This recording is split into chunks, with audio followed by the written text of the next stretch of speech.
नमस्कार, ABP news पर हाजिर हूं मैं रुमाना इसार खान। आज एक बार फिर राहुल गांधी समेत पूरी कांग्रेस की निगाहें अदालत पर टिकी हुई थी।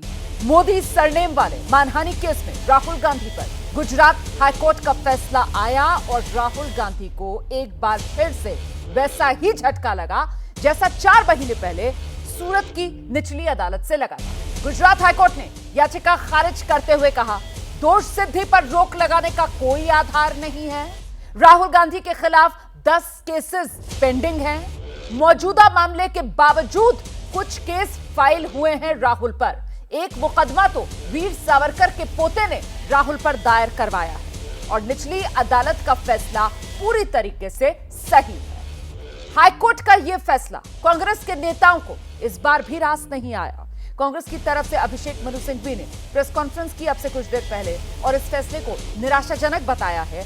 साथ ही एक बार फिर वही सवाल दोहरा दिए जो पहले से कांग्रेस पार्टी की तरफ से पूछे जाते रहे। और अब महत्वपूर्ण यह हो जाता है कि राहुल गांधी का आखिर क्या होगा।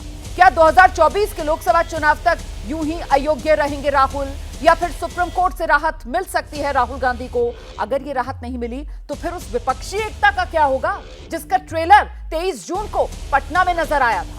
वैसे भी विपक्षी दलों की टक्कर बीजेपी से है, जो लोकसभा चुनाव से 8 महीने पहले ही प्रचंड प्रचार के लिए मैदान में उतर आई। प्रधानमंत्री मोदी आज छत्तीसगढ़ के साथ साथ उत्तर प्रदेश के दौरे पर हैं। कांग्रेस शासित छत्तीसगढ़ में विकास परियोजनाओं की सौगात देते हुए कांग्रेस पर ही जोरदार हमला पीएम की तरफ से किया गया। गोरखपुर में गीता प्रेस पहुंचे प्रधानमंत्री नरेंद्र मोदी। यानी विपक्ष के सामने मुसीबत कम नहीं हो रही, क्योंकि एक तरफ पीएम मोदी के नेतृत्व वाली बीजेपी है और दूसरी तरफ विपक्ष के तमाम दल ऐसे हैं जो वक्त वक्त पर कांग्रेस को ही झटका देते रहे। कभी ममता बनर्जी, कभी अरविंद केजरीवाल ऐसी बात कह देते हैं जो कांग्रेस के सामने संकट पैदा कर देती है। और कांग्रेस इस संकट से निकलने की कोशिश कर ही रही थी कि राहुल गांधी को गुजरात हाईकोर्ट से नया झटका लगा। तो अब सवाल यह बड़ा हो जाता है, रार, दरार और इनकार के बीच क्या विपक्ष अभी भी पूरी तरीके से तैयार नहीं है? और उससे भी अहम बात यह, अगर अयोग्य रहेगा दूल्हा तो कैसे जलेगा विपक्ष का चूल्हा? आज इन्हीं सवालों को लेकर भरेंगे हुंकार। शुरुआत सियासी वार पलटवार के साथ।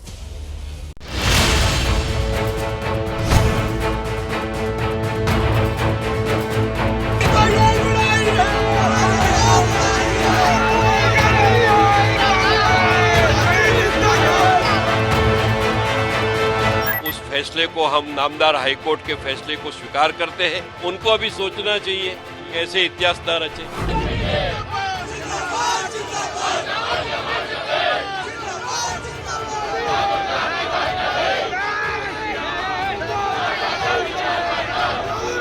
झटका नहीं मैं कह सकता, हम और मजबूत होकर निकलेंगे। 2024 में कांग्रेस की गवर्नमेंट बनेगी। क्या अब आगे सुप्रीम कोर्ट का रुख किया जाए? तो स्वाभाविक है, पूरे हम करेंगे।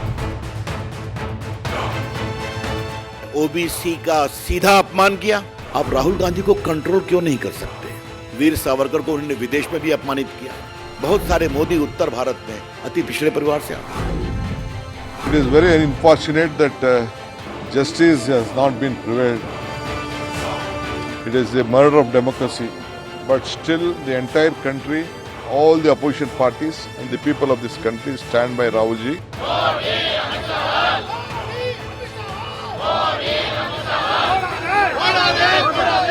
कानून है या जो न्यायालय है उसका निर्णय है। आपने जो है वो गाली दी, आपने अपशब्दों का इस्तेमाल किया, आप तो इसके हिस्ट्री शीटर हैं। पूरा देश राहुल गांधी जी को संसद में देखना चाहता है और हमें पूरा विश्वास है कि राहुल गांधी जी मानसून सत्र में इस देश की संसद में फिर से खड़े होंगे और पूरी भावुकता के साथ मणिपुर का जो वो सच जिसे भाजपा ने छुपा रखा है उस पर बात रखेंगे। तो राहुल गांधी को आप सड़क पर चलने से तो नहीं रोक पाएंगे ना, खुशबू को आप बिखरने से नहीं रोक सकोगे।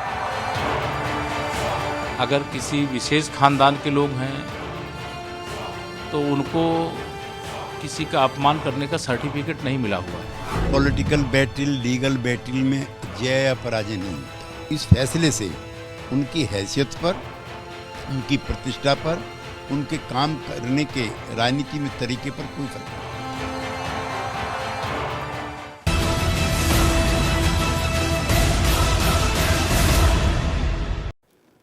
हम डिबेट शुरू करेंगे, मैं आपका मेहमानों से परिचय कराऊंगी, लेकिन उससे पहले खास मेहमान हमारे साथ मौजूद हैं। पूर्व केंद्रीय मंत्री, बीजेपी के वरिष्ठ नेता और देश के चुनिंदा काबिल तरीन वकीलों में जिनका शुमार होता है। आप देख सकते हैं मेरे साथ इस वक्त रविशंकर प्रसाद जी मौजूद है। रविशंकर जी, बहुत शुक्रिया एबीपी न्यूज के लिए समय निकालने के लिए। मेरा पहला सवाल आपसे सर पॉलिटिकल नहीं बल्कि लीगल पहलू को समझने के लिए है, और वो ये कि विपक्ष की तरफ से कहा जा रहा है कि साहब हत्या जैसे संगीन मामलों में भी 10-10 साल की सजा के मामलों में भी कन्विक्शन पर स्टे मिल जाता है, लेकिन राहुल गांधी को राहत अदालत से नहीं मिली। इसके पीछे का कानूनी पहलू मुझे लगता है आपको रखना चाहिए सर देश के सामने। पहले रुमाना जी धन्यवाद। दो विषय समझिए। राहुल गांधी ने क्या कहा कि सारे मोदी सरनेम वाले चोर क्यों होते हैं, मोदी अति पिछड़े समाज के आते हैं, और उसके पश्चात कानूनी कार्रवाई हुई। कोर्ट ने उनको अवसर दिया कि आप चाहे तो माफी मांग के खत्म करें। उन्होंने कहा मैं नहीं मांगूंगा, मैं सावरकर नहीं हूं। भाई इको बहुत हो रहा है, देख लीजिए। जी सर, ठीक है जी। उसके बाद क्या हुआ कि उन्होंने कन्विक्शन हो गया, वो सेशन कोर्ट में अपील में गए, अपील एडमिट हो गई, बेल दे दिया गया। उन्होंने कहा कन्विक्शन स्टे करिए, कोर्ट ने नहीं किया। फिर वो हाई कोर्ट गए, और ये पूरा फैसला 125 पेज का है मेरे सामने, मैंने पढ़ लिया है। हाई कोर्ट ने क्या कहा कि कन्विक्शन को स्टे करना बहुत रेयर होता है, और उसके लिए पूर्णता में सभी चीजों को देखा जाता है। आपको बेल मिल जाती है, आपके सेंटेंस को स्टे करते हैं, कन्विक्शन को स्टे नहीं करते हैं। तो आप कन्विक्शन पर स्टे मांग रहे थे, तो कोर्ट ने कहा कि इनके खिलाफ 10-10 मामले हैं। इन्होंने सावरकर को भी अपमान किया, उनके पोते ने केस किया, कैम्ब्रिज में अपमान किया, जो आपने खुद बताया, और उस पूर्णता में, और ये एक नेशनल पार्टी के प्रेसिडेंट रहे हैं, इनकी टिप्पणियां की चर्चा देश में होती है आप लोग के माध्यम से, तो देश पर भी असर पड़ता है। तो आपको you have got the right to criticise Rumana, you don't have the right to abuse. और राहुल गांधी अब्यूज करते रहे हैं। मैं आपको बहुत 2 सेकंड में बताऊं, चौकीदार किसने ना लगाया था मैं नहीं बोल सकता, इतनी शर्मनाक बातें कही। राफेल में सुप्रीम कोर्ट का फैसला आया, सुप्रीम कोर्ट की आलोचना की, कंटेम्प्ट हुआ, तो फिर माफी मांग के छूटे। आरएसएस गांधी के हत्यारे हैं, 4-5 जगह बोल चुके हैं। सावरकर को बोल दिया, मोदी सरने वालों को ओबीसी का अपमान किया। तो राहुल गांधी अगर पार्टी के नेता हैं, परिवार के कारण है, अपनी क्षमता के कारण नहीं है, वो एक अलग विषय है। तो अगर आप इस तरह की बात करेंगे, तो आपको अगर किसी को अपमानित करने का अधिकार है, तो अपमानित हुए व्यक्ति या संस्था को न्याय से अपने स्वाभिमान को बचाने का भी अधिकार है। ये तो कानून है। ठीक है सर। और ये जो आपने करी एक्सेप्शन की बात, कोर्ट ने उसको पूरा एग्जामिन किया, और एग्जामिन करने के बाद भी उसको रिजेक्ट किया है। ठीक है सर। अब मेरा अगला सवाल आपसे यह है कि कांग्रेस पार्टी इस अदालती लड़ाई को सड़क पर लाकर सियासी लड़ाई के तौर पर लड़ने की तैयारी कर रही है। आपका असेसमेंट क्या है?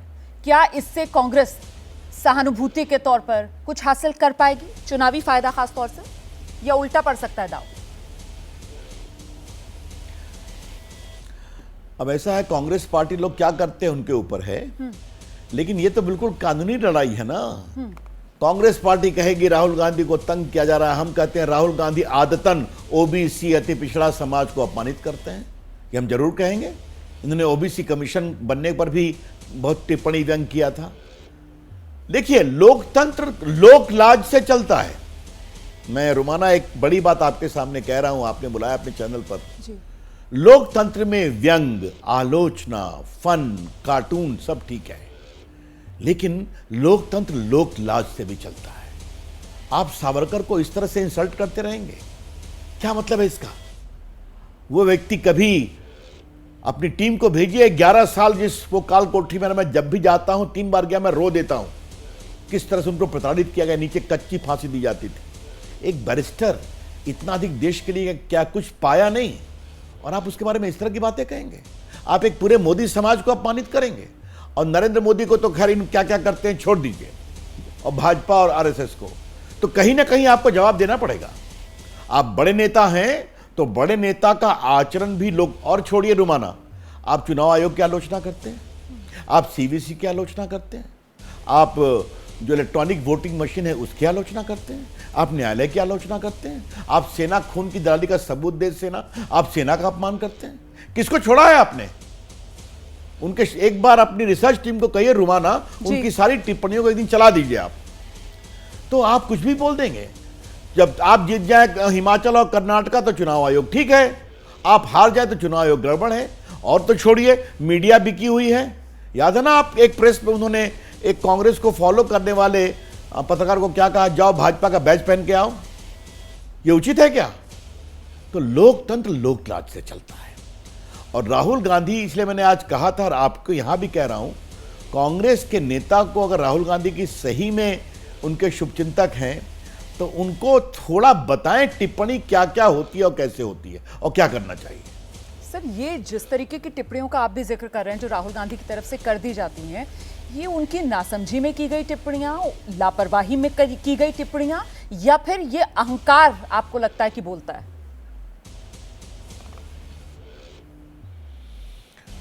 आप तो बड़ी अनुभवी पत्रकार है रुमाना। याद करिए, मनमोहन सिंह की सरकार थी, एक ऑर्डिनेंस उनके कैबिनेट ने पास किया था, याद है ना? फाड़ के फेंक दिया, it is nonsense, it is nonsense. Manmohan Singh कुछ नहीं बोल पाए। यह समस्या आदतन है। और आज मैंने अपनी प्रेस में एक शब्द का प्रयोग किया, गैर जिम्मेदाराना अहंकार। जी, मैं यहां हूं अपनी विरासत से, जो चाहे बोलूंगा, जैसे चाहे बोलूंगा, और बाकी लोग राग दरबारी गाते हैं। समस्या यह है, राहुल गांधी होमवर्क नहीं करते। मैंने संसद के पटल पर कहा है, लोकसभा में कई बार, आपके सामने भी कह रहा हूं, राहुल गांधी होमवर्क नहीं करते। लेकिन जो आपको लिख कर दिया जाता है, क्या बोलना, कैसे बोलना, एक बार तो देख ले, समझ लें आप। आपकी टिप्पणियों का क्या असर पड़ेगा समाज पर, ओबीसी समाज पर, ये कौन बताएगा उनको? सावरकर का अपमान करना बंद करिए, कौन बताएगा उनको? ठीक है सर, ये तो मैं कहना चाह रहा हूं। जी। सेना का, आज तक सेना से किसी ने सबूत नहीं मांगा था उनकी शहादत का, राहुल गांधी ने मांगा था। ठीक है। इसलिए मैंने, आपने चूंकि बात पूछा, तो राहुल गांधी कोई एकमात्र नहीं है, तो कोर्ट ने पूरा नोट किया, इसलिए स्टे नहीं किया है कन्विक्शन को। ठीक है, एक सवाल और सर मेरा आपसे, और वो ये है कि साहब कल क्या होगा ये नहीं पता, क्योंकि अभी कांग्रेस की तरफ से सुप्रीम कोर्ट का दरवाजा खटखटाएगा, लेकिन आज की तारीख में अभी राहुल गांधी चुनावी राजनीति के लिए अयोग्य हैं, ये फैक्ट है। और ऐसे में आज की तारीख 24 की लड़ाई के संदर्भ में अगर मैं पूछूं आपसे सवाल, तो 24 की लड़ाई क्या लग रहा है, बीजेपी ने आधी तो अभी से जीत ली है? आपने एक बहुत अच्छा आपने टिप्पणी की रुमाना, कि दूल्हा नहीं तो चूल्हा कैसे जलेगा एक तक। ये चूल्हा मेरे पटना में ही जल रहा था, जलाने की कोशिश की जा रही थी, जो मेरी लोकसभा कॉन्स्टिट्यूंसी है जी। तो मैंने एक सवाल किया था कि 24 की बारात सज रही है, दूल्हा कौन है? हाँ, अब तो बाराती भी भाग रहे हैं, आप देख ही रही हैं। अब आगे आगे देखिए कितने बाराती बचते हैं। लेकिन आपकी टिप्पणी से एक बहुत बड़ी बात निकल गई कि राहुल गांधी दूल्हा है या दूल्हा बनने की कवायद है या दूल्हा बनने का संकल्प भी। ठीक भी है, कांग्रेस पार्टी बड़ी पार्टी है, तो हमारा खाली कहना ये दूल्हा बनेंगे, इस पर तो एक राय पहले बने। ममता जी क्या कहती हैं, नीतीश कुमार क्या कहते हैं, अखिलेश यादव क्या कहते हैं, शरद पवार क्या कहते हैं, ये उनका विषय है। लेकिन मोटी बात समझिए, आज का हिंदुस्तान अब देवेगौड़ा जी या गुजराल जी या वीपी सिंह के सियासत से बहुत आगे निकल गया है। स्थायी सरकार का मतलब क्या होता है, ये भारत ने देखा है कि 5वीं सबसे बड़ी इकोनॉमी बन जाती है। मोदी जी को क्या सम्मान दुनिया में मिलता है, क्या अमेरिका में मिलता है। तो अगर स्थायी सरकार होती है, मजबूत नेता होता है, ईमानदार नेता होता है, तो देश का विकास क्या होता है देश की जनता ने देख लिया है। लेकिन उनको प्रयोग करने पर तो कोई मनाही नहीं है, आपको प्रयोग करने दीजिए, हम भी देखेंगे। लेकिन 24 में रुमाना कोई वैकेंसी नहीं है। ठीक है सर, बहुत बहुत शुक्रिया रविशंकर प्रसाद जी एबीपी न्यूज के लिए समय निकालने के लिए, और इतनी बेबाकी से साफ गोई के साथ और बाकायदा समझाते हुए इस पूरे मामले को दर्शकों के लिए आसानी करते हुए। Sir thank you so much. और आइए अब जल्दी से हम रुक कर लेते हैं डिबेट में। आज के जो मेहमान हैं मैं उनसे आपका एक एक कर परिचय करा देती हूँ। हमारे साथ के शर्मा साहब बीजेपी के प्रवक्ता आज की चर्चा में जुड़ रहे हैं। अखिलेश प्रताप सिंह जी कांग्रेस पार्टी के प्रवक्ता हैं। राजीव रंजन जी प्रवक्ता जेडीयू के हैं। AK Vajpayee ji LJP Ramvilas Paswan party के प्रवक्ता, प्रदीप सिंह जी वरिष्ठ पत्रकार, पंकज शर्मा वरिष्ठ पत्रकार हमारे साथ मौजूद हैं। आप देख रहे हैं, बहुत स्वागत आप सभी का। सबसे पहले मुझे लगता है अखिलेश प्रताप सिंह जी को आना चाहिए। जितनी बातें यहाँ पर राजीव अभी अभी रख कर गए हैं पूर्व केंद्रीय मंत्री रविशंकर प्रसाद जी, तो क्या माना जाए अखिलेश जी, ये अहंकार है, गैर जिम्मेदाराना अहंकार जो वो टिप्पणी कर कर गए, वही भारी पड़ रहा है राहुल गांधी को?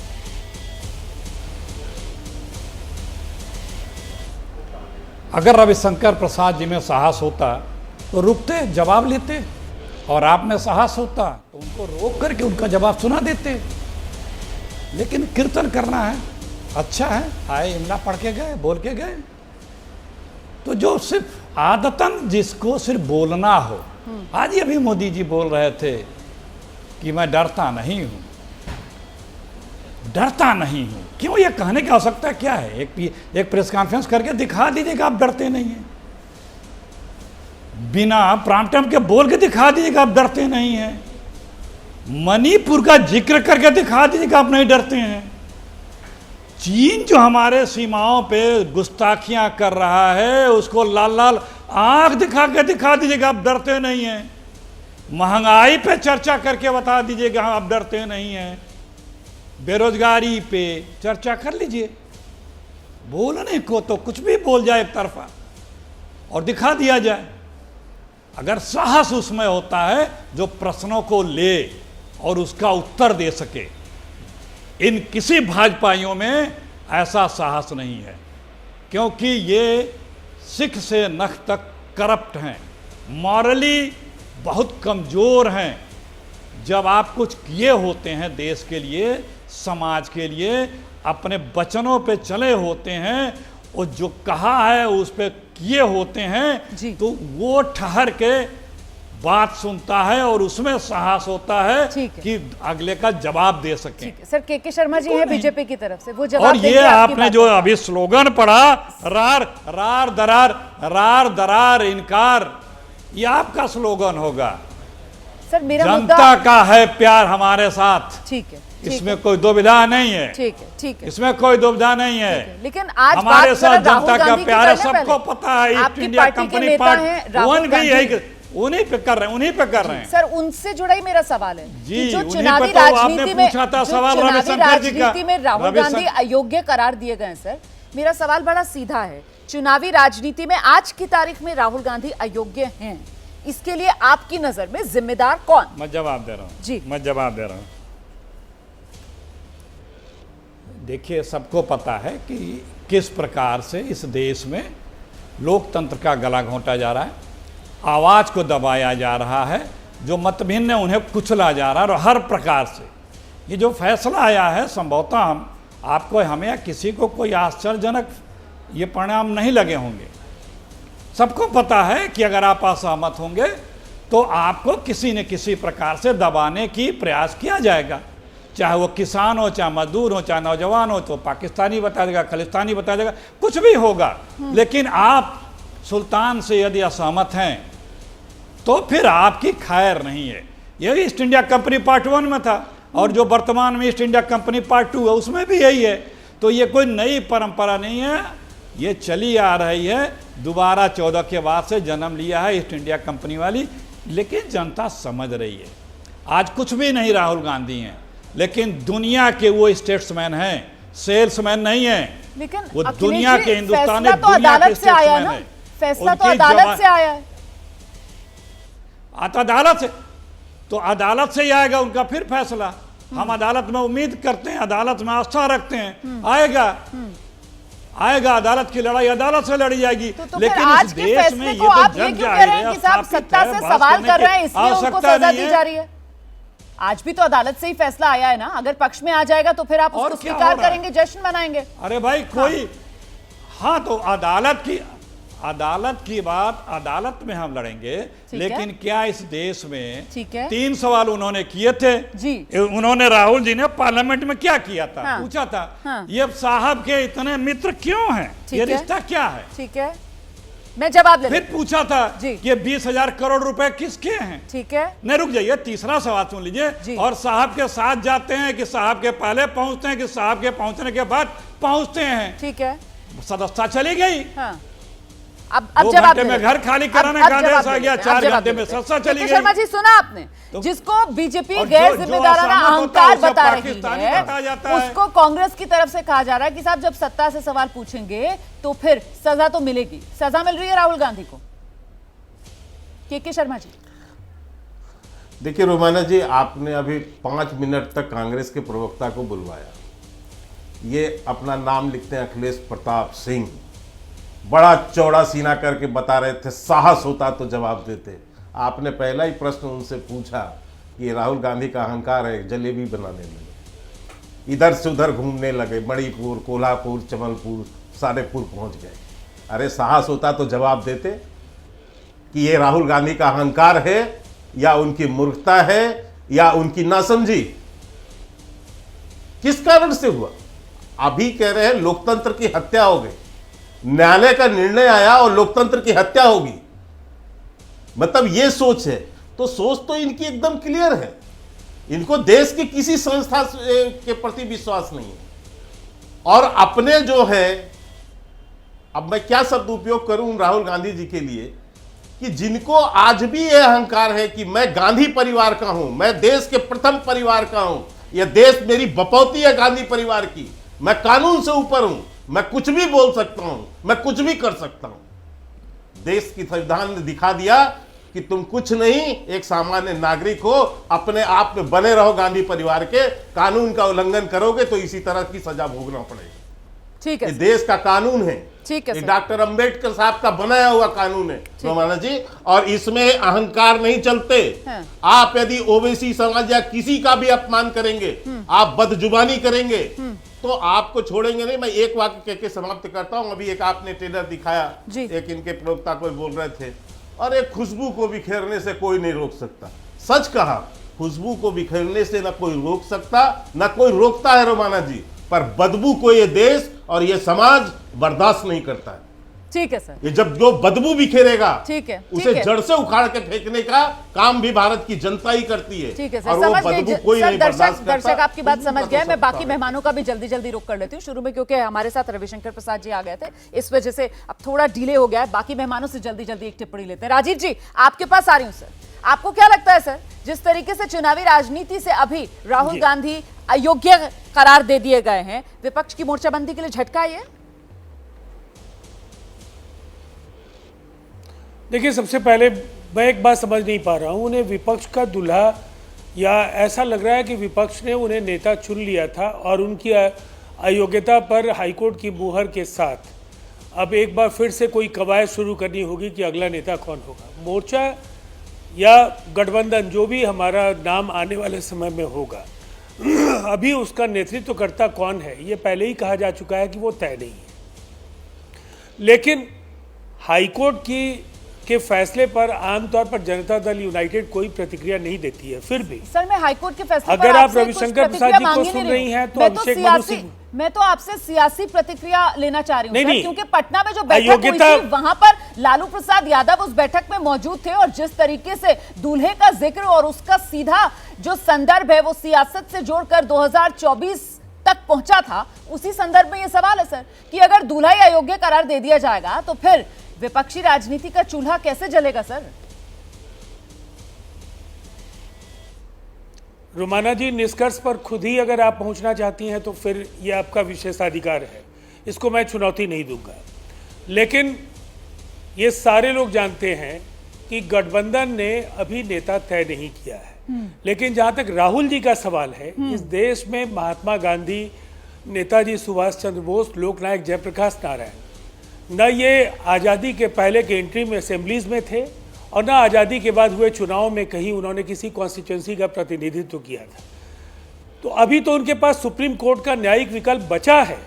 इतनी जल्दबाजी में किसी निष्कर्ष पर पहुंचना मुनासिब नहीं होगा। ठीक है सर। राहुल जी न्याय के लिए सुप्रीम कोर्ट के दरवाजे पर भी जाएंगे और उन्होंने अपनी पूरी बात को हाईकोर्ट के सामने रखा।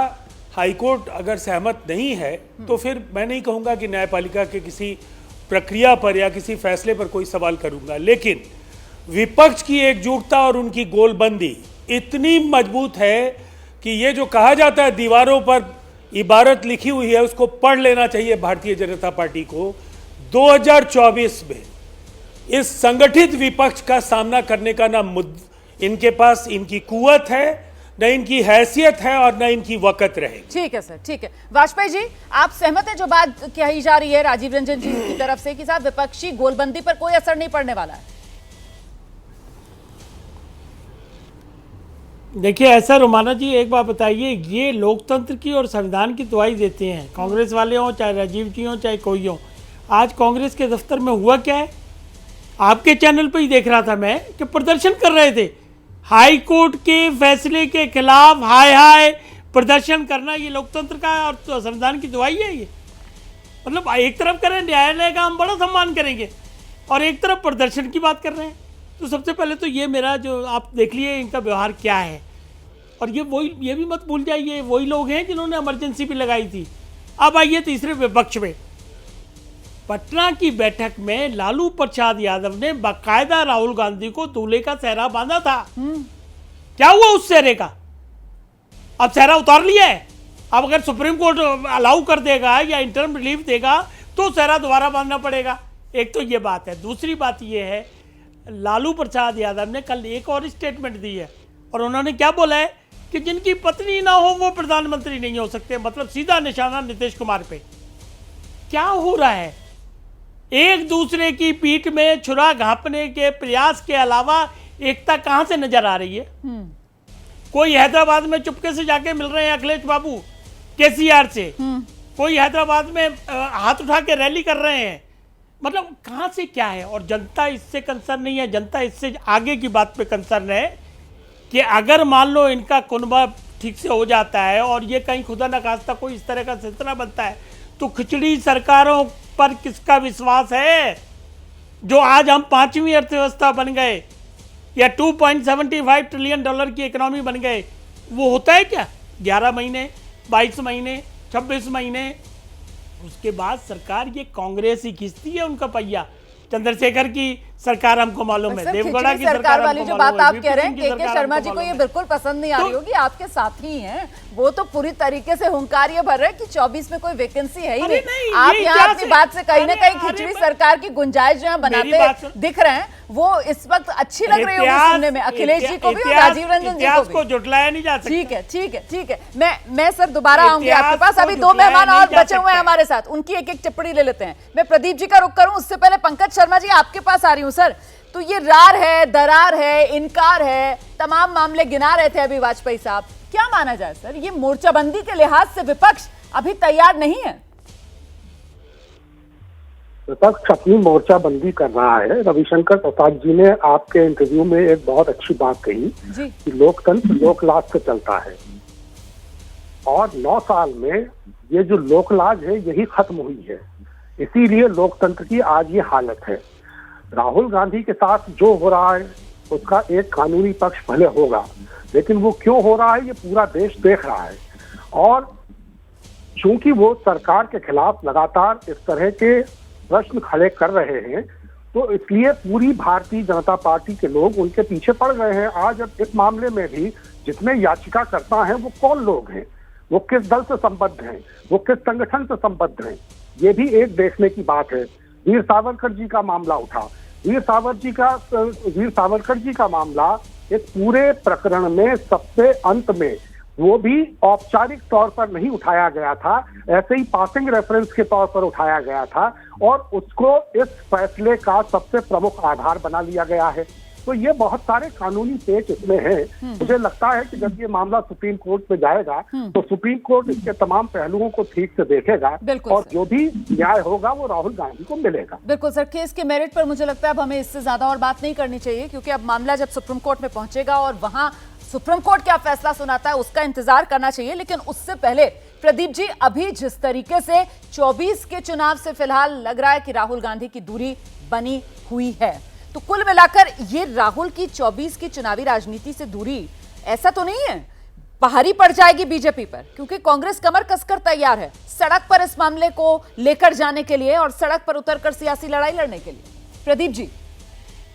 नहीं, देखिए रोमाना जी, इस बात को तो समझना चाहिए कि विपक्षी एकता की कोई भी कोशिश, कोई भी प्रयास कांग्रेस को केंद्र में रखे बिना नहीं हो सकता। ठीक है। अगर कांग्रेस विपक्षी एकता की धुरी नहीं है तो विपक्षी एकता का कोई मतलब नहीं।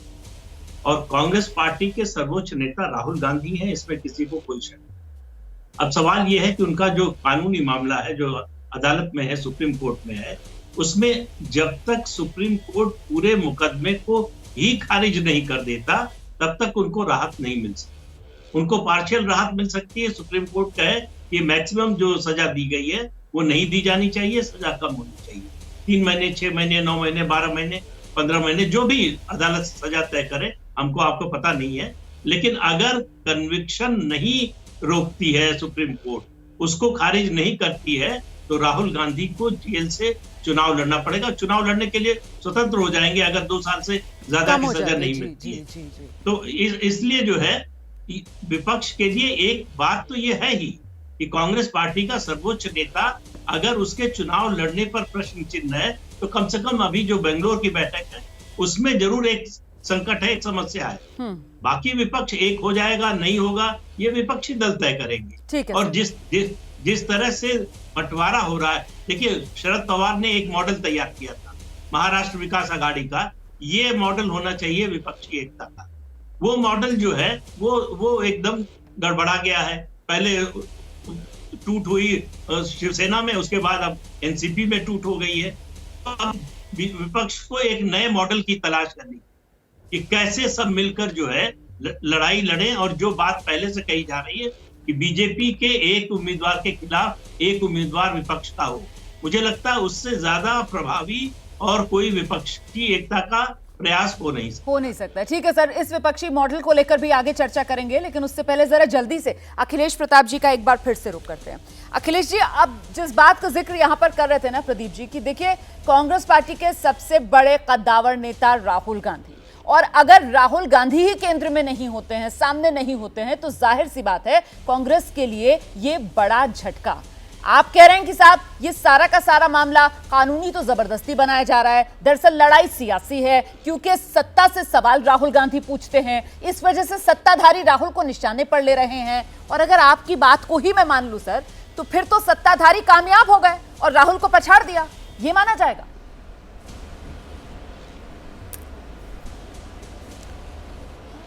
आपका और प्रदीप जी का मैं थोड़ा सा ज्ञानवर्धन कर दूं कि पटना में जो स्टेटस था, पटना की बैठक में राहुल जी का इस अदालत के फैसले का, उसमें कोई इस हाईकोर्ट के फैसले कोई चेंज नहीं आया है। सही, कोई चेंज नहीं है, वही स्टेटस है। बिल्कुल। ये नहीं कि पटना में वो बहाल थे और आज हो गए और आज आप बताने लगी।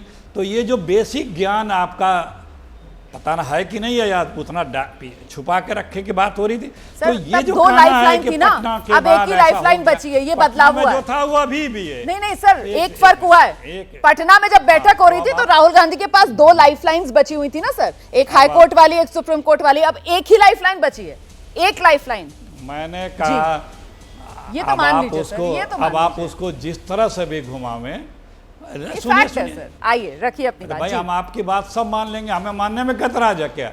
लेकिन जो तथ्य आप रख रही थी जी, वो उसको मैं थोड़ा सा शुद्ध किया।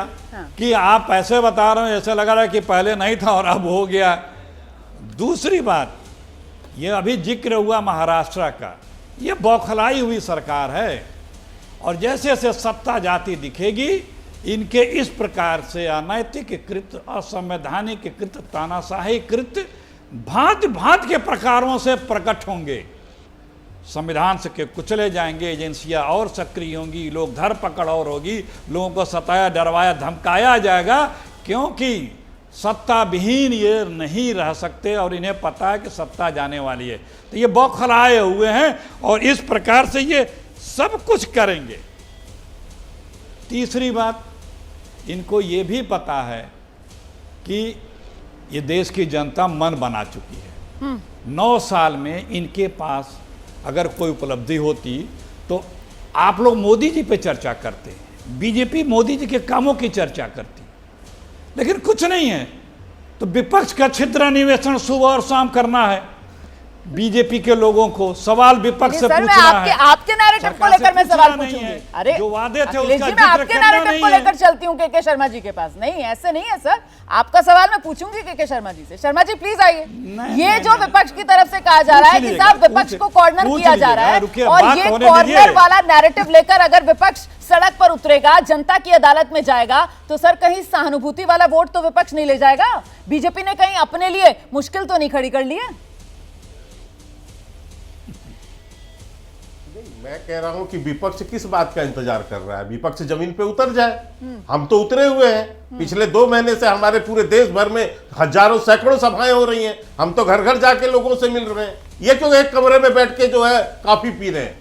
ये भी उतर के देखिए। अभी तो इनका ये बैठक ही नहीं तय हो पा रहा है।